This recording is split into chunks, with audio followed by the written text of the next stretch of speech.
কক্সবাজারে 1,90,000 ইয়াবা উদ্ধারের মামলায় মৃত্যুদণ্ডপ্রাপ্ত এক আসামিকে ঘিরে চাঞ্চল্যকর তথ্য সামনে এসেছে। মামলার এজাহারে যাকে সোনা মিয়া হিসেবে উল্লেখ করে মৃত্যুদণ্ড দেওয়া হয়েছে, কারাগারে থাকা ব্যক্তি বলছেন তিনি ওই মামলার আসামিই নন। পুলিশের তদন্তে উঠে এসেছে 2020 সালে ইয়াবাসহ গ্রেফতার হওয়া সোনা মিয়া এবং 2026 সালে মৃত্যুদণ্ডের পর গ্রেফতার হওয়া সোনা মিয়া একই ব্যক্তি নন। তার আসল নাম রমজান। বর্তমানে সে পলাতক। কক্সবাজার প্রতিনিধি আব্দুল আজিজের তথ্য ভিডিওতে সুমন সিদ্দিকী রিপোর্ট। 2020 সালের 1 মার্চ কক্সবাজারের রামু উপজেলায় মাদক কেনাবেচার খবর পেয়ে অভিযান চালায় জেলা গোয়েন্দা পুলিশ। সেখান থেকে 1,90,000 ইয়াবাসহ আটক করা হয় 5 জনকে। ঘটনার সময় গ্রেপ্তার এক আসামির পকেটে পাওয়া জন্মনিবন্ধন সনদের ফটোকপির সূত্র ধরে পুলিশ মামলার এজাহারে 2 নম্বর আসামির নাম লেখেন সোনা মিয়া। আসলে তার নাম ছিল রমজান। এরপর অভিযুক্ত রমজান সোনা মিয়া নামে 2 বছরের বেশি সময় কারাগারে থাকার পর 2022 সালের 13 জুন উচ্চ আদালত থেকে জামিনে বের হন। পরে তিনি আত্মগোপনে চলে যান। দীর্ঘ বিচারিক প্রক্রিয়া শেষে 2026 সালের ফেব্রুয়ারিতে মামলায় সোনা মিয়া সহ 5 আসামিকে মৃত্যুদণ্ড দেয় আদালত।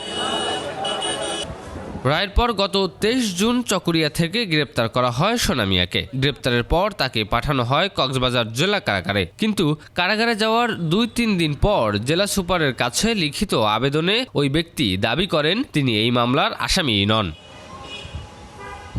এরপর 2020 সালে কারাগারে থাকা সোনা মিয়ার ছবি, ফিঙ্গারপ্রিন্ট, ঠিকানা ও অন্যান্য তথ্যের সঙ্গে বর্তমানে কারাগারে থাকা ব্যক্তির তথ্য যাচাই করা হয়। পাওয়া যায় একাধিক অসঙ্গতি। আদালতে অভিযোগপত্র দাখিল সহ পুরো বিষয়ে তদন্তকারী কর্মকর্তার চরম গাফিলতি রয়েছে বলে জানান জেলা আইনজীবী সমিতির সভাপতি। যিনি তদন্ত করে বিচারকের সামনে কাগজপত্রগুলো পাঠিয়েছেন, যিনি সোনা মিয়া আর রমজান আলীর মধ্যে পার্থক্য করতে পারেন নাই, বিচার তো তার হওয়া উচিত।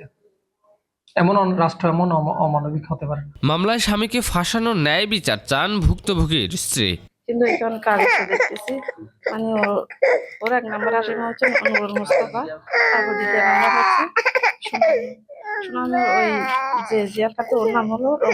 বিষয়টি ভুল স্বীকার করে পুলিশ বলছে 2020 সালে ইয়াবা সহ গ্রেপ্তার হওয়া সোনা মিয়া এবং 2026 সালে মৃত্যুদণ্ডের পর গ্রেপ্তার হওয়া সোনা মিয়া একই ব্যক্তি নন। যখন সে কারাগারে গেল তখন তো জানলো যে আসলে এরা তো মৃত্যুদণ্ডপ্রাপ্ত আসামি। তখনই তার বোধোদয় হয়েছে এবং সে আবেদন করেছে যে আসলে আমি প্রকৃত আসামি নই। অর্থাৎ যোগসাজশ যে তার সাথে আছে এটা আমরা প্রাথমিকভাবে বুঝতে পেরেছি। ভুক্তভোগী ব্যক্তির ন্যায় বিচার এবং মূল অভিযুক্ত রমজানকে গ্রেপ্তারের দাবি স্বজনদের।